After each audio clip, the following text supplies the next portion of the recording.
I think step one is to find people that fit with your culture in the first place, right? So in interviewing, in your first steps, in your first kind of looking, like you need to have a kind of clear idea of what it is that you want in the people that work with you. It's kind of like finding friends or relationships of any other sort. You're looking for people that really fit with your personality and with the personality of your business as a whole. If somebody doesn't fit well with you, it's going to be hard for you to kind of intake them into your culture, right? Into your business culture, that is. So you want to look for people that are already kind of the same mindset and of the same drive that you're looking for. So for me, generally, we're looking for, proactive go-getters, right? Problem solvers, especially for remote work. You want somebody who can tackle the problem themselves and come to you when either they have a set of solutions and they're not sure which solution to go with, or they're not finding good solutions, so they need some help with that.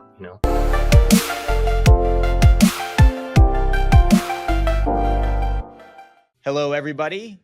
Welcome back to From Crisis to Justice. I'm your host, Parag Amin. Today, I am joined by Chris Brown, not the Chris Brown you may have initially thought of, the singer and dancer, but a different Chris Brown, one who doesn't have any allegations against him regarding misactions relating to any ex-girlfriends at all. This Chris Brown is the CTO and partner at WOW Remote Teams, a staffing and recruiting firm that connects U.S. businesses with top-tier talent from Latin America. He's got nearly 2 decades of experience in technology, leadership, software development, business automation, and digital marketing. He also specializes in scaling businesses through strategic staffing solutions and nearshore outsourcing. He helps companies save tremendous amounts on salary expenses through his global talent acquisitions business, and he helps a lot with remote staffing. So appreciate you being on today, Chris. How are you? Doing well, thanks. Yeah, thanks for having me here. It's great to be on with you.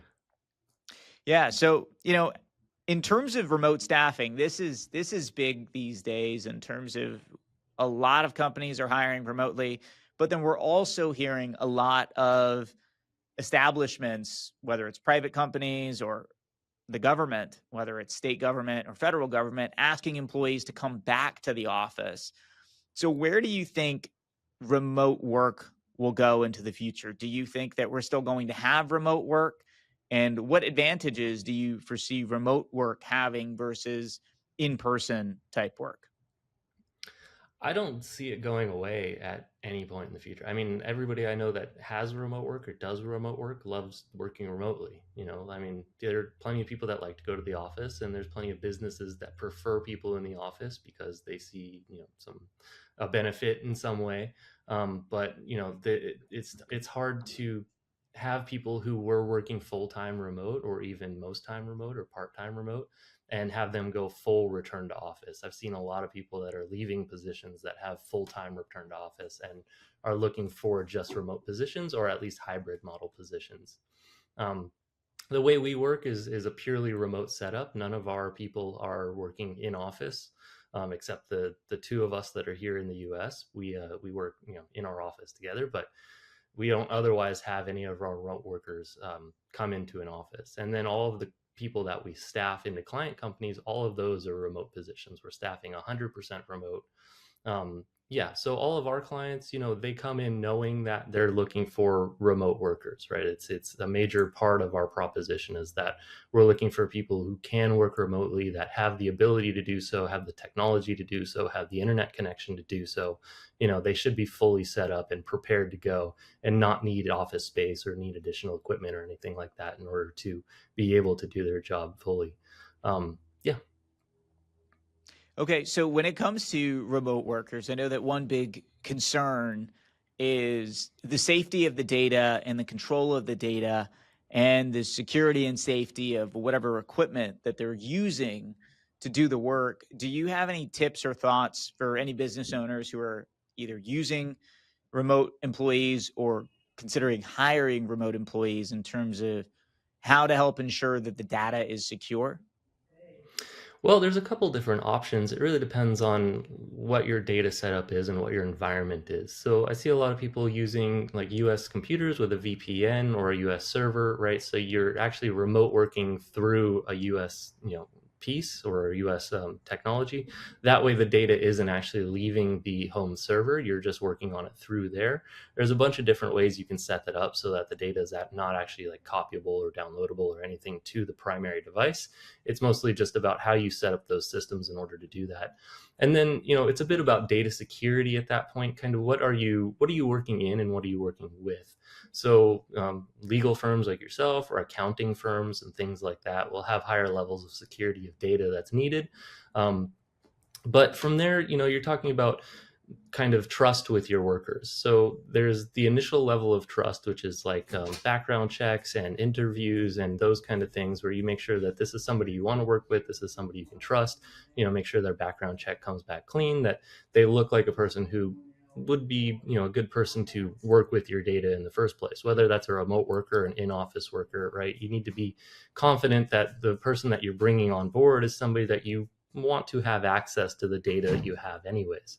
And then outside of that, you're just looking at, what are the systems, what are the contracts that you have in place with these people. So if you're not doing, full on remote servers or, VPN or, looking through that kind of thing, maybe you're sending equipment yourself or just doing the setup yourself on their own equipment. So there's a couple different options where, you purchase the equipment, you set it up in-house, you provide all of your security layers and everything else onto the equipment itself, and then you send that equipment to the workers and have them work on that device just for you, right? So it should not be a personal device in any way. It should be only their work device. The other option is to set up either take their personal device and run your own security software on it, right? So you remote into their device, you set it up with the security software that you need with your integration so that you can have your own kind of data layer on that. And then the other option from there is to set up your own virtual machine inside their own devices. So it'd be kind of a hybrid between the two, where you go in, you set up a virtual machine, say running Windows, and then you set up your full suite of software that you need to work on and all of your access and everything within that virtual machine. And that way the machine they're working on is virtually separate from the machine that they're working on personally. So there's a few different options for data security and levels of data security there. It really comes down to what are you doing, what is the level of security that you need, and what are you looking for in your outcomes with these people, right? Because each of those has their own drawbacks as well when you're talking about how difficult is it to work with these kind of technologies, right? So if you're working remotely and you're remotely logging into a system that's a different server and then working inside that server like as a a remote desktop or a virtual machine somewhere in the cloud or something like that, then there's latency issues, there's drag issues, you have problems where it just takes a little bit longer to do any of these kind of processes. So it's a little bit about what does that look like for your business and how does it work best for you. Mm-hmm. Right. And so, even from the perspective of building culture with a remote team, do you have any thoughts on how one builds and promotes culture with a virtual team? Yeah, I mean, I think step one is to find people that fit with your culture in the first place, right? So in interviewing, in your first steps, in your first kind of looking, like you need to have a kind of clear idea of what it is that you want in the people that work with you. It's kind of like finding friends or relationships of any other sort. You're looking for people that really fit with your personality and with the personality of your business as a whole. If somebody doesn't fit well with you, it's going to be hard for you to kind of intake them into your culture, right? Into your business culture, that is. So you want to look for people that are already kind of the same mindset and of the same drive that you're looking for. So for me, generally, we're looking for, proactive go-getters, right? Problem solvers, especially for remote work. You want somebody who can tackle the problem themselves and come to you when either they have a set of solutions and they're not sure which solution to go with, or they're not finding good solutions, so they need some help with that. But that's just for me personally. If it works different for you, then it's about identifying how does that work for you. And then from there, it's about what is your style of kind of leadership in that role. In office is a bit different than remote, of course, because we're not in person, we're not seeing each other face to face, we're not touching each other, which it's a different kind of thing. But you still have the same sort of idea, right? How often are you communicating? What kind of communication style do you have? Is it all purely business communication? Are you very like strict in that it's just what you need to talk about is what you need to get done today? Or is it kind of fluid and interactive and like more friendly, right? So it's a bit about, how is your style of leadership and what works best for you? And then again, coming back to finding people that really fit with that kind of style. And that can be a little bit hard when you're talking about like 15 or 20-minute interviews. How do you really get a grasp on somebody? But coming up with good interview questions, coming up with a good idea of what does it look like to interact with somebody, and giving them enough time to kind of calm their nerves, because interviews are always a bit of a nervous situation for both sides, but more for the worker than for the employer generally. To let them calm down a bit, let them get settled, and then get an idea of if their personality fits with kind of the culture that you're looking for and the ideas of how you want to work and how you like to work. Yeah, absolutely. One big thing I'm a big proponent of is testing, because Hmm. when it comes to interviews in general, there are some people who interview very well because they're charismatic, they're articulate, they're just very personable, and others who may not be that same way personality wise, but who may realistically be a much better skill fit in terms of the work that actually needs to be done. So I'm an avid proponent, and we do this for our hires, of having a test that actually simulates some of the work they might be doing. I'm curious to hear if you run similar kinds of tests, or if you do any kind of formal personality tests like disc assessments or other things that you're requiring these potential workers to go through to decide if they are a good culture fit or a good skill fit. Yeah, I mean, yes, we do. Of course, we're running pre-vetting and pre-interviewing everybody. We have our own internal metrics and our own internal tools that we're running to make sure that candidates fit like what we would like to see if we were hiring somebody. But I see a lot of clients come in with their own tools, like a culture index seems to be a big one. People come and they have everybody that they're going to interview. They take their culture index survey before they come and get into an interview. And then outside of that, that's really cultural fit, and that's really kind of personality fit. And then you have task fitting, right? So different kinds of positions will have different kinds of testing for the job itself. Especially once you get up into more technical roles, they'll have very structured testing for software developers and IT positions and things like that. Hmm. Yeah. And so, as you sit here today, Chris, how many people would you estimate that you, through your company, you either personally or through your company, have hired? Oh, a few hundred at least. Yeah. I mean, Okay. over the course of the few years, probably close to 1,000. Okay. And so, are there any best practices that you can give us in terms of through that recruiting and hiring process?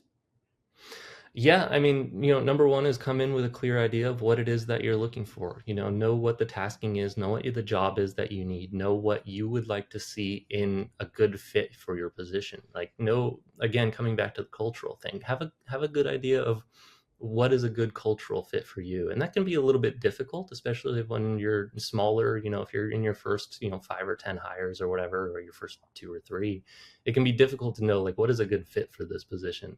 And at that point, it's a lot about going through a bunch of people, interviewing quite a bit, getting an idea of what do people's personalities look like, what does it look like to work with someone versus be friendly with someone, what does it look like for someone to be stressed, for someone to be on task, for someone to be off task, for someone to have a good day, for someone to have a bad day, right? We're all human. We all have the same sort of thing happening to us. We all have random things outside our world that happen to us, and then we bring them in with us. Like, how do you manage that? How do you work around that? Getting an idea of what is it that you look for when you're doing these things, and kind of asking questions around that. So good interview prep is really a thing that takes a while to get good at, but coming in with a good set of questions. And now we have AI, all these AI tools, they're not super creative, but they're really good at informational. So they're taking, you can go ask them like, here's my position, here's an outline of what I'm trying to do, what are good questions for this position? And any of the current AI tools will come up with a list of questions that are pretty good and pretty well suited. They might not be exactly what you're looking for, but they'll get you close, right? And from there, you can kind of mold it to, what do you need and what are you looking for? And then how does that fit with what you're doing? Hmm. And when it comes to we'll call them yellow flags. I think red flags are much easier to deal with when you deal with an interview. And I think the most challenging components of an interview are the yellow flags, the ones where you're a little bit uncertain. You have a little bit of uneasiness about something or an issue, but on the balance, let's say the person seems positive. And in terms of those hires, at least in my experience, those yellow flags usually have ended up becoming a much bigger issue. I think that could just be a component of higher pressure, and very little tolerance for mistakes. But in some environments that are different from, for example, my firm, may have a higher tolerance for mistakes. But I'm just curious to hear your thoughts on yellow flags during an interview and dealing with those. Meaning, is that enough to not hire, or do you hire and then do you track it, or how do you handle it? I'd say it really depends on the position, because some positions there's just not enough candidates to really be like, well, I'm not going to hire because of this one flag that came up that I didn't like, right? If you really need the hire and it's the best candidate that you found, but there's one thing that you don't like about it, they're not able to make your 8 a.m. meeting, but otherwise they're a great candidate. Something I'm not sure, but that's just a quick thought. Um, you know, Sometimes it's worth it to just hire and make the trial and see how it goes and try to work around it and see how you massage that out.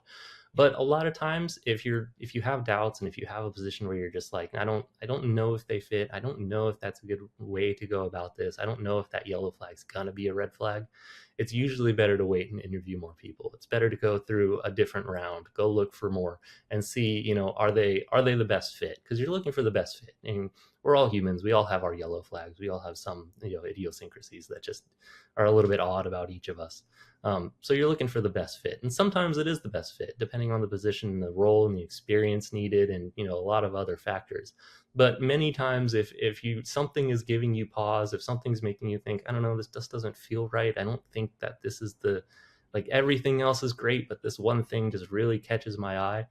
Give it time, right? Take a break on it. It's very rare that you don't have time.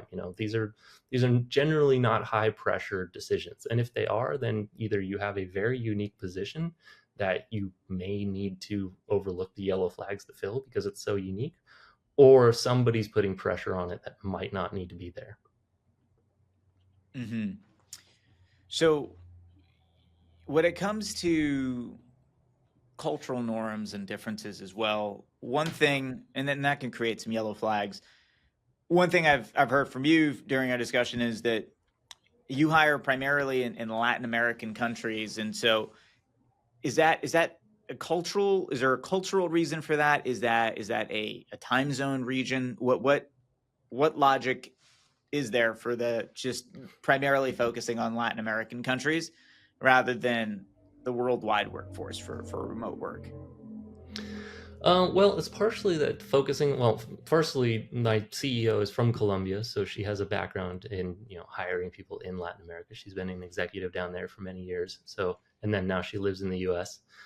So it came with a knowledge base, a connection network, right? It came with a way to get into the market space. There's also a bit of a differentiation for us, right? There's a lot of companies that are doing outsourcing all over the world. There's tons of people hiring in the Philippines and India and Eastern Europe and things like that. I mean, there's other companies, of course, doing Latin America, but it gave us a kind of a niche to drill down into. As far as culture, the culture fit is really good with the U.S. I see quite a bit of clients that come over that already have people in Philippines or India or the Eastern Europe, and they see that it's hard to find people that really give you pushback in those kind of cultures for some reason. I don't know what that is. I'm not part of any of those cultures, but a lot of what I hear is that they see a lot of yes men. People will tell them that they can do the thing, that they're on it, that they're blah blah blah, and then it doesn't get done, and it doesn't get done the way that they want. I think Latin America has more of a cultural fit with the U.S., which is more of a kind of capitalistic, kind of entrepreneurial, kind of go getter, go finish the job, go find the solution for yourself. Sort of be realistic about what you can do and how you can do it, and get it done the best you can do it. The other big selling point, of course, is time zone, right? Latin America is directly south of us, which means that all the time zones line up fairly well. So you're not trying to work with somebody at 2 or 3 in the morning. Either they're working at 2 in the morning or you're working at 2 in the morning, which usually means you're working at 2 in the morning because you're the one that's pressuring to get the task done correctly. Everybody's working during the day, same hour, same sort of time zone. So it matches up really well with American and Canadian companies. Mm-hmm. And have you found certain countries or people from certain kinds of cities, like smaller cities or bigger cities, tend to be better than others? I don't know about better. We hire primarily out of Colombia and Mexico. Again, my CEO is from Bogota, Colombia, so she has a bit of an attachment to there. And then Mexico has a massive population because they're just a very large country, and they're directly south of us. So again, cultural fit, and as well as just the sheer volume of people that are available.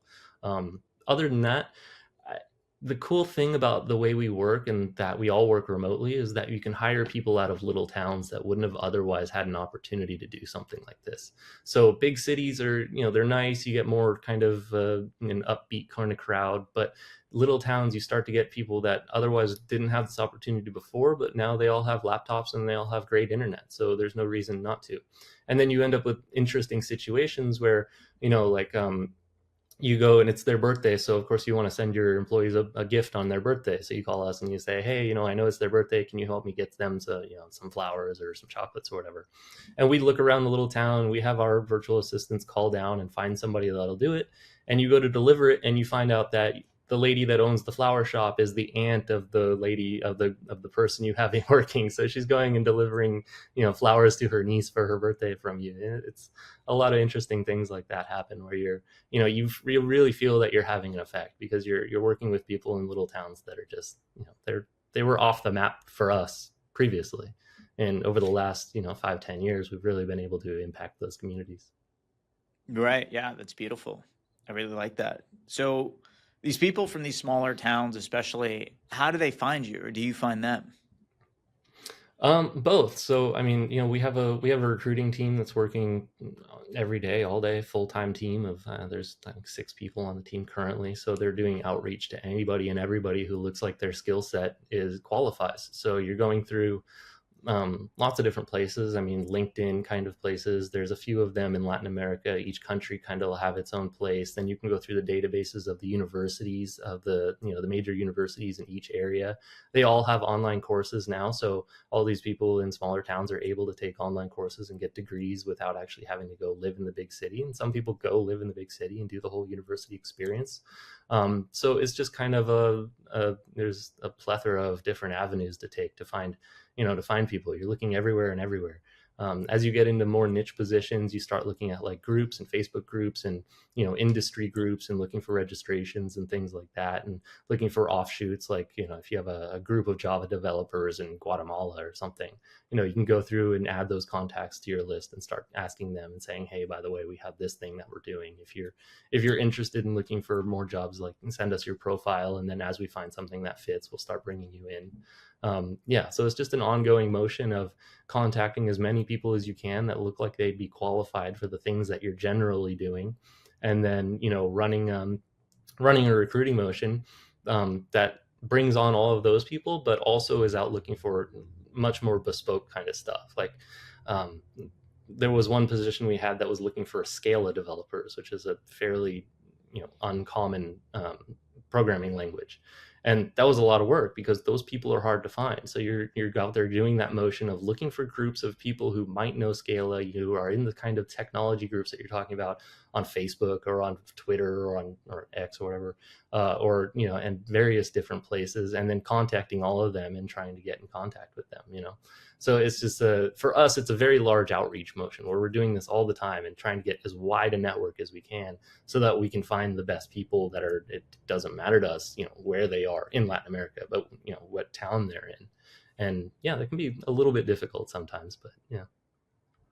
Right. And I think, that's a big component when you say it could be a little bit difficult just to put some numbers around that. What percentage of people would you say where you reach out cold actually respond back? Uh, Probably 5-ish%. Yeah, you're talking It depends. I would say longer term, it's probably a little bit higher than that, just because we'll hit them multiple times and kind of keep pestering. It's a marketing motion at the end of the day. It's a little bit easier to get more uptake because you're offering jobs in the U.S. So you get a little bit better response rate. But there's lots of people who aren't looking for a job or are happy with what they're doing. They're not going to respond to you. Right. Other than that, there's always the kind of warm inbound side of that, which is we're posting jobs. We're posting jobs all over the local posting boards, the LinkedIn boards, the major posting boards. There's lots of different posting places, and then you get a lot of warm inbound from that kind of thing, and that's a total different kind of uptake place. But those people are very interested in finding a job, and they're very interested in the job that's currently posted. So there's two sides to that coin happening at all times. So it's a little bit different. But the cold outbound, yeah, it's not hugely successful on its Right. It face. is. It is challenging, and it's Yeah. interesting because the reason I asked is I think sometimes people start out and they fully expect that it should be like a 50% minimum response rate, and the reality of it is far lower. And so, when it comes to the outreach and the outbound component of things, are there certain kind of personalities that you're looking at or looking for when you're reaching out, or is this mostly about just their specific credentials?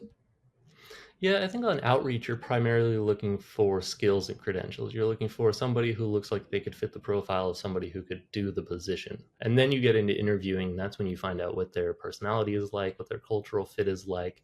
And then, once kind of you're reaching out, you're hopefully looking for somebody who has experience doing remote work so that you don't really have to spin them into that and like train them up on how remote work works. But for the most part, we're looking for people who would otherwise match the qualifications of here's the job posting, here's what's needed, here's the remote work, here's the time zone, but that's generally going to fit unless you're very off on coasts or something.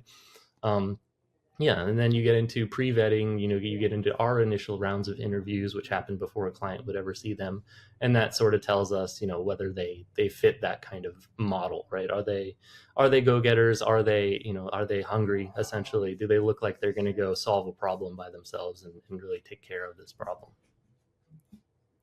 Right. And so, a part of that, speaking of problems and solving problems, I think a big part of any kind of hiring is compliance. And so, how do you all keep track of compliance in these various countries? And are there third party companies you're using to help with compliance and payroll? Or are you dealing with it directly?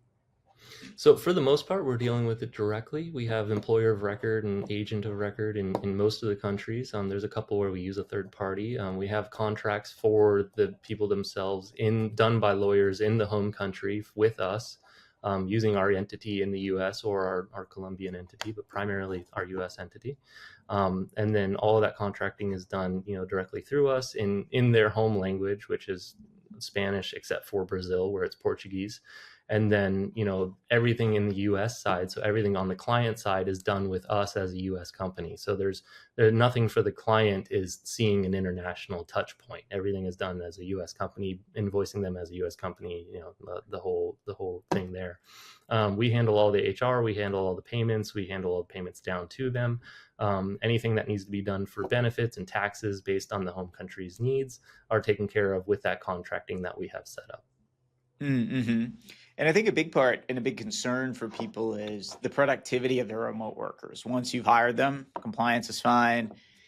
Are there any tools or tactics that you recommend to help ensure the productivity of remote workers without necessarily having them feel as if you're micromanaging them? Yeah. I mean, number one, of course, is always to know what you expect, right? Have good, everybody talks about KPIs, right? But have a good idea of what it is that needs to be accomplished on a regular basis and make sure that they're meeting those tasks. You should, if you're hiring somebody, you should have a very clear idea of what it is you're hiring them to do and what you expect of them over the longer term, whether that be, the next 6 months, the next 5 years. What does that look like for them to be accomplishing the tasks that they're getting done? Then there's also software. We use Hubstaff internally that tracks all their hours. That it takes screenshots of your screen and make sure you're on task and doing all these things. Um, nobody's really looking at that. But every now and then you have an issue and somebody comes back to you and says, hey, I think that they're, falsifying these timesheets or something like that. And then you can go look and say, okay, well, were they actually working? Were they just clicking randomly on a screen or something? So there's tools to measure, that things are actually getting done. But I come back to the primary thing is making sure that, like, A, what the work is that needs to be done, and B, how do you measure that it's being done? How are you making sure that it's being done effectively and moving your business forward, right? Because every position you hire is just, it's an investment. It's an investment in your business. And the idea is for this to be moving a process forward in a way that you shouldn't be having to micromanage. If you're micromanaging it, then it's still a problem for you, right? You know, so yeah, I think it's majorly on making sure you know what the tasking is and making sure it's getting done and getting done the way you need it to get done. Right, absolutely. And so, where do you foresee the future of remote work in the next 5 to 10 years? Do you think it's going to be more or less the same that as it is now, or do you think it's going to be different? And if you think it's going to be different, how do you think it's going to be different? It's a good question. I lean towards saying it's basically going to be the same. I'm not sure how much different it could be. Again, we have people, everybody we have on board is working full time remotely, so there's not a lot of change going on there. There's a lot of stuff, there's a lot of talk about AI and all these different pieces that are coming up and how that might change how people work and how people do things. And honestly, it's changed how we work. I mean, we use it internally all the time, and it changes how you get things done and the way your processes essentially. But remote work itself hasn't actually changed. You need somebody to be available and be online and be thoughtful and be proactive and be a problem solver and be there tackling the issues that you have in order to get things done. And I don't necessarily know that that changes in any way, because I think that's the same kind of thing we've been doing for, a couple hundred years now, as capitalist countries. Like, the idea is to be productive and get work done. And I don't know that that's going to change in any major way. Maybe the way we connect will, maybe better tools will come along, but the tools we have are pretty solid at the moment. There's always another communication tool, there's always another way to connect. But how much can you really add? People don't want to be on a video call all day long. Most people don't really like being on video calls much at all, other than when they need to be. So you have that. You have different communication platforms and text communication. We use Microsoft, so we're on Teams, but there's Slack and Google and everything else. They're always coming up with new ways to maintain interactivity and maintain connectivity. But I'm not sure that I have a clear idea on how it could be vastly better or vastly different, because it's already very effective as long as you're doing it right and getting the right people on board to do what you need done. Right, absolutely. And speaking of effectiveness and getting the right people on board, for somebody who's considering hiring remote staff and making the decision of whether they go with an agency such as yours or try to go their own route, what advice would you give them and why? And, would that advice change depending on how large they've gotten? Well, my advice would be go try it, go see what you can find, go put the motion in, go put the effort in, and try to find good candidates for your positions, and try to interview some people and try to find somebody that really fits for you. My team is here. We're always recruiting. We're always working. I know I can find good talent. I know I can find great fits for people. We do it every single day. But I think the best way to find out that you need that kind of service is to go try and do it and see if it's difficult for you, right? If you're the kind of person that really enjoys going through a couple hundred resumes in order to schedule out a couple dozen interviews in order to find out that most of them weren't a fit in the first place, please enjoy yourself, like have fun. If you don't want to do that, if you don't want to go through that problem set, then we're here to whittle that down to 2 or 3 profiles for you and really show you what's available out there. But the best way to find out, what your needs are and what you're really looking for is to go try to do it yourself. As always, I kind of do that with every process that we implement, is that I think I should know how everything works. Right now, that's not true. I don't know how everything works. I'm not created everything, but the first attempt is usually by me. If the first attempt is by somebody else, it's kind of hard to know whether it's successful or not. So Yeah, absolutely. And so when it comes to working with your company, Chris, where can they find you, and how does pricing for that work? Yeah, we're at wowremoteteams.com. You can also find me on LinkedIn, Chris Brown, Wow Remote Teams. We're here, we're available. Pricing is really pretty straightforward. It really depends on the role that you need and the position that you're looking for. Our pricing model is all included in the hourly rate that we give people. So there's no upfront costs, there's no retainer costs, there's no upfront fees or anything like that.